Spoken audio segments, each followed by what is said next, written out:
Baik, Pak Ahmad Ramdhani Salim, tamu kita kali ini di acara podcast Fakultas Ekonomi dan Bisnis Universitas Pancasila. Terima kasih Pak Ahmad sudah hadir. Nama lengkapnya adalah Dr. Ahmad Ramdhani Salim. Beliau adalah dosen di Magister Manajemen Fakultas Ekonomi dan Bisnis Universitas Pancasila. Dan beliau sekarang sebagai konsultan di beberapa perusahaan-perusahaan dunia usaha dan dunia industri, konsultan manajemen. Betul, Pak. ya. Apa kabar Pak? Baik, alhamdulillah. Ini lagi puasa kita sama-sama. Oke. Dari rumah atau dari kampus Pak, dari MM? Tadi ada kegiatan, terus kemudian sesuai undangan hari ini kita ketemu di FBB Serengseng jam 1. Tadi saya sempat sholat dulu. Baik. Masjid pas Lohar dan kemudian sholat di FEB atau sholat di masjid? Di masjid. Di masjid, Ya, di Masjid At-Taqwa ya Pak? Betul. Baik. Keluarga sehat ya Pak? Alhamdulillah Pak Subhan. Oke. Tema kita kali ini adalah tentang rebranding sebetulnya. Rebranding Fakultas Ekonomi dan Bisnis Universitas Pancasila. Agar lulusannya itu mendapatkan peluang karir yang cukup besar nanti di dunia usaha, di dunia industri. Dan sebagaimana kita ngobrol-ngobrol tadi Pak Ahmad, harapannya kan antara dunia pendidikan dengan dunia usaha, dunia industri itu ada link and match-nya, yang tidak ada gap yang terlalu jauh. Nah, kira-kira sebagai pengantar dulu nih Pak Ahmad, kebetulan Bu Dekan kita Ibu Profesor Dr. Insinyur Iha Haryani Hatta itu di programnya, salah satu programnya adalah melakukan rebranding terhadap program studi, bahkan konsentrasi yang ada di program studi, kaitan tadi dengan link and match tadi, kaitan dengan peluang karir lulusan. Nah, menurut Pak Ahmad sebagai praktisi, sebagai dosen Magister Manajemen, sebagai konsultan, apa kira-kira pendapat Pak Ahmad? Silakan Pak. Terima kasih Pak Subhan. Menarik nih, ini topik yang memang selalu menjadi tantangan kita di dunia pendidikan. Bagaimana lulusan kita setelah lulus bisa diserap oleh dunia industri. Tapi terus terang kalau menurut pengalaman saya selama beberapa dekade di dunia industri, kata-kata diserap ini memang seharusnya sudah mulai dirubah oleh kita semua. Karena kalau diserap dunia industri artinya lulus langsung dapat kerjaan atau siap pakai, kira-kira seperti ya. Jadi link and match-nya berhasil. Nah, paradigma yang bergeser sekarang sebenarnya diharapkan mereka siap untuk mandiri. Nah, pengertian mandiri ini banyak. Dia siap tadi untuk masuk ke dunia industri dengan segala knowledge yang dipelajari selama masa kuliah, plus pengalaman sama kuliah, sehingga industri menganggapnya sudah cukup cakap untuk diterima sebagai pegawai untuk bekerja. Tetapi yang menantang adalah bagaimana selama masa kuliah karakternya tumbuh, Pak Subhan. Karakternya tumbuh, tidak hanya pengetahuan, sehingga dia siap menghadapi dunia nyata yang bisa jadi ceritanya berbeda dengan pada saat dia lulus kuliah. Yes. Nah, di sini menarik. Jadi kata-kata diserap ini mestinya sudah berganti paradigmanya menjadi siap. Siap apa? Siap untuk membuat keputusan. Untuk jadi diserap tadi diganti dengan siap. Siapnya siap apa? Siap mengambil keputusan. Nah, karena penentu karir seseorang itu sebenarnya dirinya sendiri. Maka segala keputusan semestinya juga dengan sadar dibuat oleh diri sendiri. Tidak oleh pihak lain, atau alias tidak terpaksa lah masuk kayak gitu. Sebenarnya kalau kita tarik dari awal tuh waktu dia milih jurusan atau mungkin kampusnya, apakah datang dari kesadaran, apa ikut teman, atau karena orang tuanya, atau karena dekat rumahnya dan seterusnya. Itu nanti alasan ini akan terus terbawa sampai lulus. Akan menjadi beban. Bisa jadi beban karena memang datangnya karena faktor eksternal tadi. Ya ikutlah teman-teman pada kesana, saya ikut daftar. Padahal setelah tengah jalan dia ngerasa ini kayaknya kurang pas dan seterusnya. Jadi ini kisah yang banyak saya temukan pada saat kita kuliah di S1, memberikan pengajaran di S1. Berbeda dengan S2, apalagi S3 tentu beda ya, karena udah sadar banget tuh waktu dia mau milih tuh dia emang mau kebutuhan gitu ya. Saya butuh, saya daftar ke situ. Kalau yang S1 ini kadang-kadang dia masih bingung juga nih, saya mau jadi apa nih ya. Setuju. Kita kira-kira. Justru peran kita sebagai pendidik, bukan hanya pengajar di dunia pendidikan perguruan tinggi itu untuk membantu mereka siap. Nah, inilah Pancasila ini sebenarnya bagus banget dengan nilai-nilai luhur yang kita jaga, yaitu Pancasila kan satu-satunya kampus yang secara eksplisit brandingnya ada Pancasila, kemudian secara internalisasi nilai-nilai luhurnya juga terus digaungkan, seharusnya menjadi magnet tersendiri, menjadi insan yang paripurna lah dalam konteks karakter Pancasilanya siap selama 5 tahun. Karena negara ini butuh karakter seperti itu. Ini saya harapkan kita semua menyadari sebagai kita sama-sama berkiprah di dunia pendidikan. Si anak-anak ini nggak siap hanya nulis, Pak Supran, tetapi karakternya tumbuh. Ujungnya apa? Kemandirian tadi. Karena kalau mandiri itu bisa buat keputusan sendiri kan, tidak tergantung sama orang lain. Jadi siap. Dia siap. Jadi tadi kalau ditanya berapa tahun yang lalu ya siap pakai, siap diserap, itu mungkin sudah agak ketinggalan menurut saya ya. Jadi ini FEB UP sebenarnya sudah siap untuk ikut di dalam irama yang baru ini, sehingga anak-anak itu akan melihat, kuliah di UP itu membantu saya loh. Gitu. Berarti kalau boleh disimpulkan dari pengantar Pak Ahmad ini adalah mahasiswa kalau mau masuk FEB UP itu dia punya keyakinan bahwa dia bakal siap nanti begitu lulus ya, bakal siap nanti di dunia usaha, dunia industri, karena dia dapat sesuatu, misalnya dapat internalisasi nilai-nilai Pancasila, nilai luhur Pancasila sekali, dan seterusnya, dan si dosennya juga mempersiapkan mereka. Dia punya peran untuk mempersiapkan itu. Gitu Pak. Baik. Ya. Di Indonesia nih Pak Supran, setiap tahun lulusan, kalau kita ambil data dari BPS ya, yang lulus nih sekolah S1 dan yang setara, itu jumlahnya besar Pak. Tahun lalu itu sekitar 1,8 juta. 1,8 juta lulus Pak. Tahun lalu juga BPS itu mencatat lowongan kerja yang dibuka Pak nggak sampai 60.000 Pak. 1.500.000 1.800 dibanding 60.000 loker itu Pak, lowongan kerja yang dibuka karena mungkin pasca COVID kemarin kan 2022.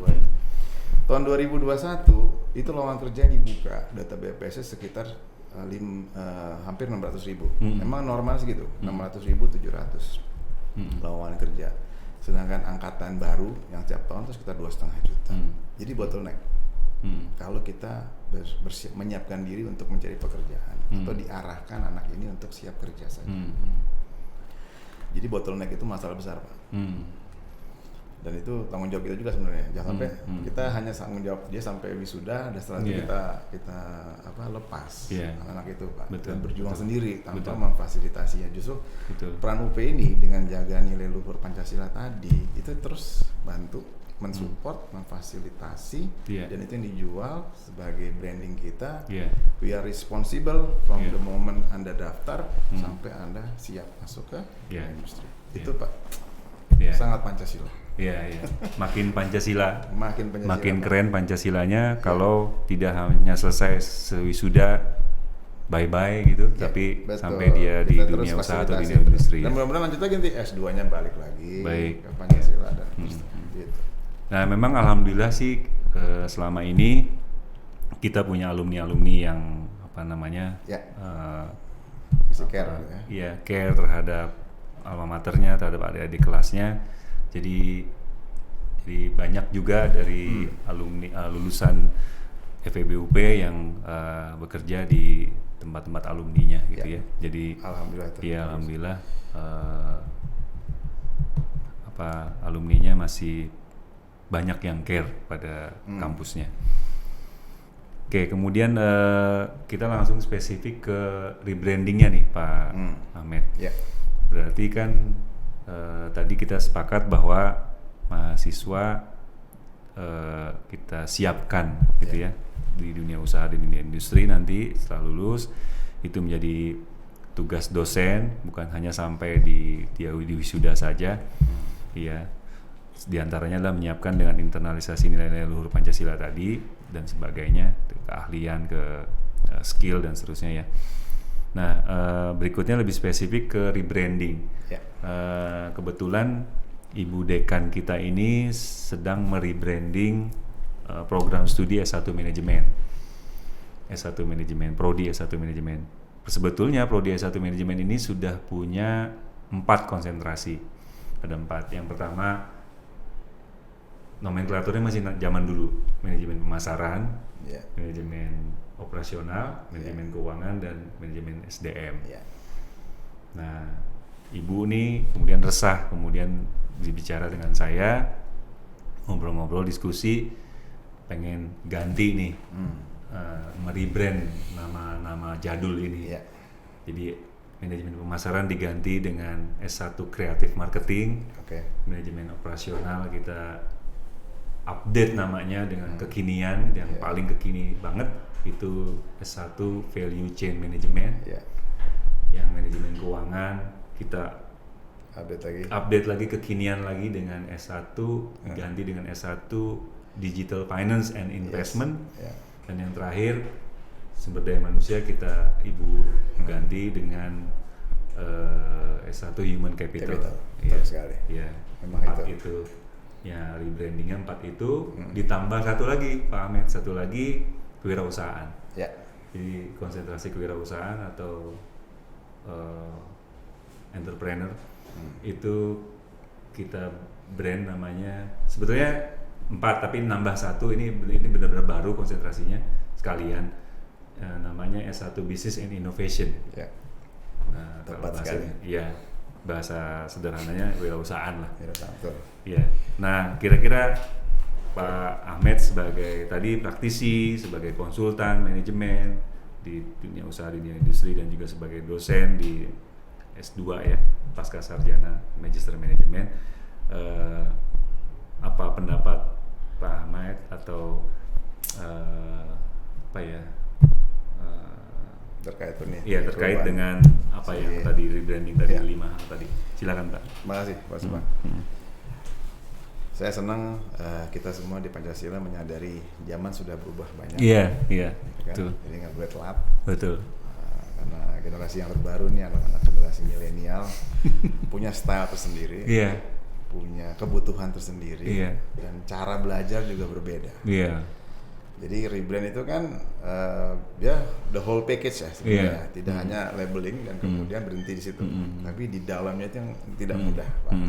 Karena paling sulit dalam rebranding itu kalau saya merubah korporasi adalah merubah kulturnya, Pak.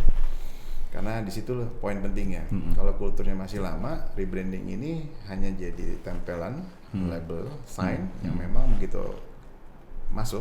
Karena yang paling bagus marketing itu experience, Pak. Experience-nya. Jadi experience itu talks lah. Gitu. Gitu, kalau itu nggak bohong lah kira-kira seperti ya. Jadi nggak cuma di webnya aja. Ini judulnya sama yang saya rasakan nggak nyambung. Selesai itu. Iya. Tetapi kalau itu bisa link, proven, maka itu menjadi marketing power yang kuat sekali. Proven ya. Proven. Jadi memang tugas berat kita semua dari mulai dia masuk di pintu depan sana tuh, memang harus digital. Kampus UP ini berasa digitalnya. Sampai masuk di misalkan di FEB, digitalnya masih berasa lagi, suasana barunya berasa, sampai di kelas berasa.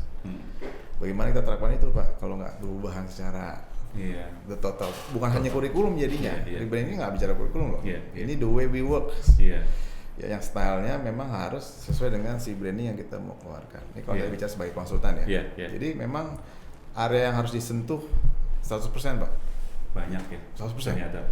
Saya malah berpikir baru terkotak di kurikulum aja itu udah core-nya, betul, itu core-nya. Itu aja tadi udah memakan waktu 2 jam ya. Pasti. Nah, ternyata Pak Amir membawa ide baru dan bahkan membuka pikiran saya kembali bahwa ternyata bukan hanya kurikulum, tadi the way we work tadi, Yes, ya kan? iya. Terus bagaimana si dosennya punya visi Iya. misinya berubah. Ya, karena Dari experience ini itu Pak. experience ya. Experience itu adalah Bahkan mungkin apa namanya? Apa ini namanya? apalagi Sarana prasarana ya. Oh, udah, itu Iya. udah pasti. Iya. FEB ini udah dalam kategori baik Pak, Iya, gitu iya, ya. iya. Tapi baik nggak cukup, harus menuju sangat baik. Iya. Gitu ya. Kaitan dengan rebranding tadi berarti kan sarana prasarananya digital Upgrade. juga kan Iya. tadi. Nah. Salah satu tantangan karir mahasiswa ke depan Pak, atau profesi ya, bagaimana kampus bisa ngebangun talent yang tidak sama dengan mesin atau app. Kalau mahasiswa itu lulus, tapi kompetensi atau talentnya sama dengan mesin, dia nggak kepake Pak. Jadi gimana tuh tugas berat tuh Pak, selama kurun waktu sekian semester kita ngebangun talenta mahasiswanya supaya di atas kemampuan mesin atau aplikasi. Iya. Yang sekarang udah menggantikan si peran manusia. Iya. Berarti kalau kitanya nggak benar-benar kejar kurikulum masih Pak, isemas ya. Iya. Tapi pendukungnya ini untuk kurikulum jalan tuh yang nggak mudah. Iya. Kita perlu capital expenditures yang Betul. nggak main-main capitalnya Pak. Hitungan bisnisnya harus real karena harus return on investmentnya make sense lah ya, jalan ya. Itu di internal harus matang semuanya, gitu ya. Itu nggak mudah Pak, terus terang. Tapi bisa dilakukan dan harus dilakukan. Perlu kekompakan Pak. Kira-kira menurut Pak Ahmed sebagai praktisi yang banyak pengalaman di luar, tapi juga menjadi pengajar di Universitas Pancasila di Magister Manajemen, kira-kira bagaimana menurut Pak Ahmed, kita mampu nggak untuk melakukan rebranding itu? Saya sih sebagai orang dalam ya, lihat kualitas insan UP ini, ya terus terang sangat mampu, tetapi kita harus kerjanya lebih cepat. Karena di dunia digital nggak ada istilah lambat. Kalau Bapak pakai komputer lambat, udah pasti kita harus ganti yang baru. Karena digital itu adalah kecepatan, nomor satu itu.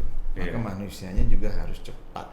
Nggak cukup yang hanya pintar gitu ya, baik dan seterusnya. Itu salah satu modal. Tapi yang kriteria utamanya adalah speed, Pak. Gitu. Buat keputusan speed, jangan sampai slow, ya kan? Nah, itu yang penting. Rapat cepat, rapat efisien.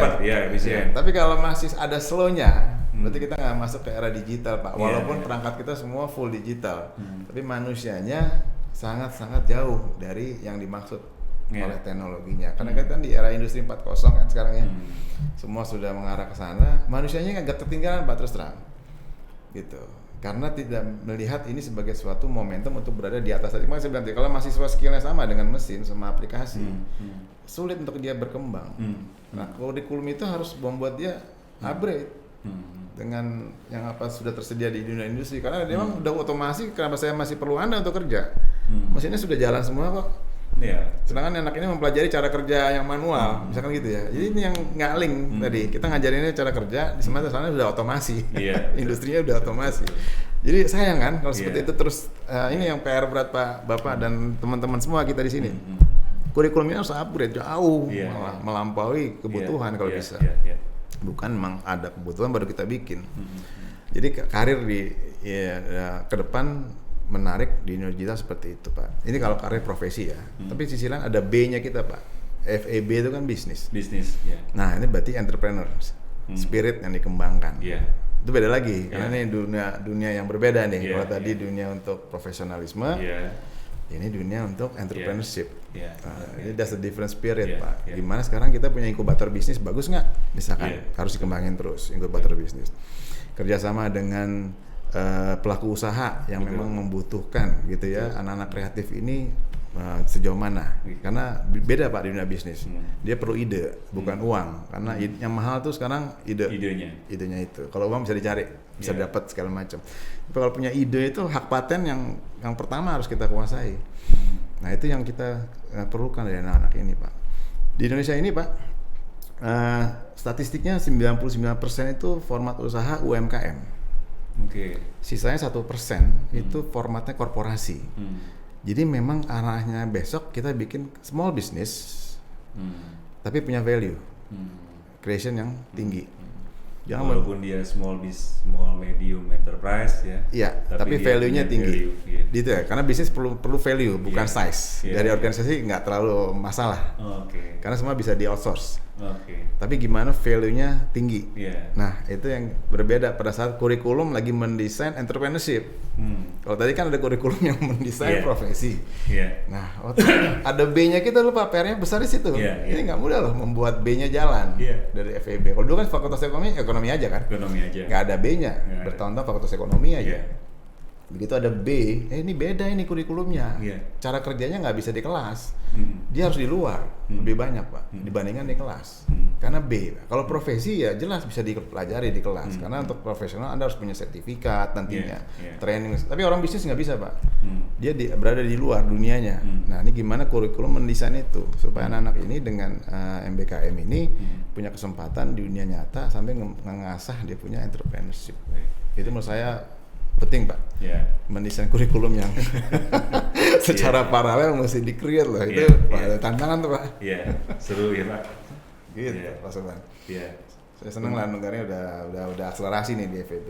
Kira-kira Amin. gitu. Ya. Mudah-mudahan minta doanya ya Pak Mes. Sama-sama. Nah kemudian mungkin sebelum kita Ya. akhiri atau kita tutup, mungkin ada pesan-pesan atau ada saran atau suggest dari Pak Ahmed kepada kami ini, kepada Fakultas Ekonomi dan Bisnis Universitas Pancasila kaitan dengan tadi kita balik ke topik tadi bahwa rebranding FEB UP ini dalam rangka mengurangi gap antara dunia pendidikan dengan dunia usaha, dunia industri, dan tercapai link and match yang baik. Ya. Kira-kira ada saran atau suggest dari Pak Ahmed sebagai praktisi sekaligus juga sebagai pengajar di Magister Manajemen. Terima kasih banyak Pak. Ya. Ini menarik nih kalau sudah kita ngarah apa yang harus dilakukan. Iya. Kira gitu ya. Memang improvement paling bagus Pak adalah mendengarkan Pak.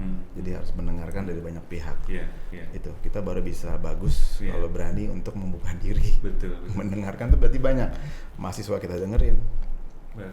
teman-teman di dalam kita dengerin, masukan ya. Jadi mahasiswa, Semua stakeholders kita lah. stakeholder ya. Semua stakeholders. teman-teman Jadi dosen, ya. Bapak punya peta stakeholdersnya, misalkan FBB ya. Iya. Ini siapa aja sih? Iya, Nah dari peta inilah kita harus dengerin ini. iya, Kalau sudah tidak mau dengar, iya. nggak akan pernah ada improvement. Iya, Simple betul Pak. nih. Ini karena pengalaman ya. Iya. Saya ketemu klien yang besar-besar itu yang kayaknya sulit mendengar dari karyawannya, malah mau dengar dari konsultan. Padahal yang disampaikan konsultan kita sama. Dari karyawan. Cuma karena ngeliatnya ini karyawan yang ngomong. Iya, iya, Jadi iya, iya. dia nggak mau ini ya. Sering kayak gitu Pak. Ada gengsi ya. Jadi, macam-macam Pak. Ada mental block yang bisa. Mental block, ya. Ada karena struktural ya. Mohon maaf ya. Struktural. Namanya juga struktural kan Iya. seperti itu ya. Nggak ada masalah, yang penting adalah Anda nggak harus dengar dari siapa, tapi lihat Iya. kontennya aja deh sekarang. Iya. Kalau konten ini improve banget buat kita, kalau kita lakukan ya setidaknya kita terima lah. Iya, iya. Kita nggak usah lihat dulu siapa yang yang menyampaikan, tapi Kalau kayaknya kata kontennya bagus Umar nih. bin Khattab ya, Ah. yang walaupun dari gembala kami. Nah gitu, itu harus iya. itu kebenaran di situ Iya, lah. Jadi kebenaran terima. angel voice lah, kira-kira gitu Angel ya. voice. Ini angel voice. Mungkin orangnya kayak kita ngeliat, ya ini kayaknya orang bawah posisi yang, tapi angel voice-nya bagus ini. Iya. Itu yang Bapak harus angkat di rapat, Pak. Iya, iya. Maksudnya gitu. Iya. Kalau sudah ini membudaya, itu nilai-nilai Pancasila kita Makin bagus. jalan dan enak, semua orang di sini ikut punya komitmen, Pak. Iya. Karena kok orang kalau ditanya komitmen sama UP ini kerjanya semua nggak ada yang sebentar Pak, pada betah nih kalau kita Kayaknya semua sih, di iya. di Kalau- UP ya, iya. pada betah. Tetapi sayang kalau tidak mendengarkan isi hati mereka Iya. atau pikiran mereka. Conscience ya. Yes, that's very true. Jadi udah saatnya bukan sampai nggak denger nggak ya, bukan. Iya. Tapi saya kalau mau kenceng lagi harus lebih banyak lagi nih Iya. ngedengerin ya. Iya, Cukup iya. Pak itu aja sebenarnya, nggak usah repot-repot. Karena kadang-kadang, oh iya ya, kita Iya. nggak kepikiran, mereka yang melihat. Iya. Dah kita ambil. Dan dengan cara sederhana menurut saya UP cepat maju. Dan saya mau siap-siap Pak besok mendengar kritik yang nggak enak, tapi mungkin mudah-mudahan tidak personal. Kalau selama itu kalau personal mungkin kita bisa istilahnya pinggirkan dulu ya, Iya. karena ini kan ngarahnya personal. Tapi kalau mengarahnya untuk institusi kita harus ambil. Ambil. Walaupun itu- dari mahasiswa baru anak kemarin lah baru Iya. masuk, tapi udah bisa kasih inputan Iya. bagus. Oh iya ini partner ini. Iya. Ini partner namanya, Iya, karena iya. dia stakeholders yang benar, dia Iya. punya kepentingan, Iya. dan untuk jaga kepentingannya dia kasih input ke kita. Dan ini Iya, iya. kalau terjadi Pak, ikatannya tinggi sekali, Iya. gitu loh. Dan ini mahal untuk ngejaganya, gitu. Sampai selesai nanti, besok dia bisa bantu kita lagi, gitu Iya. loh. Karena dia dulu saya punya saran, saya punya ide, diterima dan dijalankan itu Iya, iya. long term Pak, komitmen. Iya, iya, Kira-kira gitu Pak. Jadi Iya. sebenarnya saya sederhana aja Pak. Jadi nggak Iya. usah neko-neko, dengan listening we are improving. Oke, keren. Terima kasih Pak Sama-sama, Ahmed, Pak. masukannya, suggest kepada kami Fakultas Ekonomi dan Bisnis Universitas Pancasila. Sukses Pak, Eh, BB-nya. Boleh saya ulang lagi tadi suggest-nya adalah menarik sekali karena listening for improving. Ini kalimat yang keren. Jadi dari mendengar itu kita dapat masukan-masukan berharga untuk pengembangan Fakultas Ekonomi dan Bisnis Universitas Pancasila. Dari siapapun kita harus dengar, semua stakeholder FEBUP, baik dia dosen, baik dia mahasiswa, baik dia mahasiswa baru, senat, dan seterusnya. Gitu juga dari masyarakat, orang tua mahasiswa, ya. Itu dia tuh. Itu juga kita penting. Iya, tapi yang menarik dari nasihat atau suggest-nya Pak Ahmed adalah ada tadi mental blocking, membuang mental blocking, kemudian membuang ego, membuang apalagi tadi ini tadi urutan kita, birokrasi kita. Birokrasi, ya. Iya, betul. Dibuang dulu itu, terus jangan lihat siapa yang bicara, tapi tadi Pak Ahmed kontennya kita dilihat, fokus sama konten. ya betul. Supaya speedy Pak, bisnis speedy. Iya. Digital tuh speed Pak. Proses Iya, orang baru lebih cepat dari yang lama Pak. Iya, kalau Baik, bilang baik, Pak baik. enggak Ya. jalan.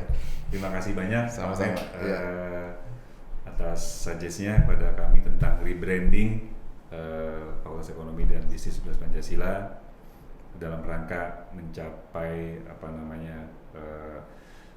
link and match yang baik untuk dunia usaha dan dunia industri. Sekali lagi terima kasih Pak Ahmed. Sama-sama. Sukses buat Pak Ahmed di bidang konsultannya dan juga mengajar sebagai dosen di Magister Management Universitas Pancasila. Terima kasih Pak. Sama-sama. Kita juga mohon maaf. Sehat selalu. Yes. Sukses Pak. Terima kasih. Ya, assalamualaikum warahmatullahi wabarakatuh. Waalaikumsalam.